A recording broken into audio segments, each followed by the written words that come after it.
ಅಂಜಿಕೆಯಾಗಬೇಕು. ಸಮರ್ಥರಾದ 3 ಮೂರ್ತಿಗಳಿದ್ದು ಸಹ ಒಬ್ಬ ಅಸುರನ ಹಸುವನ್ನು ನೀಗಿಸುವುದಕ್ಕೆ ಅಸಾಧ್ಯವಾಯಿತು ಅಂತಾದ್ರೆ ನಮ್ಮ ತೇಜಸ್ಸನ್ನು ಇಟ್ಟುಕೊಂಡು ಬಲವೇ. ಹಾಗಾಗಿ ನನ್ನ ಅಂತಸತ್ವವನ್ನೇ ಹೊರಗಡೆ ಹೋಗ್ತಾ ಇದ್ದೇನೆ.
ಕ್ರಮೇಣವಾಗಿ ಜ್ಯೋತಿ ಕರಗಿ ನಮ್ಮ ಮಾತೆಯೇ ಕಂಗೊಳಿಸುತ್ತಾ ಇದ್ದಾಳೆ. ಹೇಗೆ ಮೇರು ಪರ್ವತದಂತೆ ದಿಗಂಬರೆಯಾಗಿ ದಿಗಂತದ ಉದ್ದಗಲಕ್ಕೆ ಮೈತೊಳೆದು ನಿಂತಿರುವಂತಹ ಮಾತೆ ನಮ್ಮತ್ತ ಬರಲೀಗ ನಿರಾಕರಿಸುತ್ತಾ ಇದ್ದಾರೆ.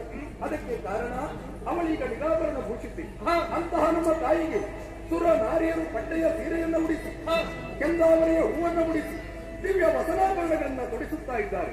ಅದೆಲ್ಲವನ್ನ ಧರಿಸಿ ಪ್ರಸನ್ನಳಾಗುವ ತಾಯಿಯನ್ನ ನಾವೆಲ್ಲರೂ ಭಕ್ತಿಯಿಂದ ಧ್ಯಾನಿಸೋಣ.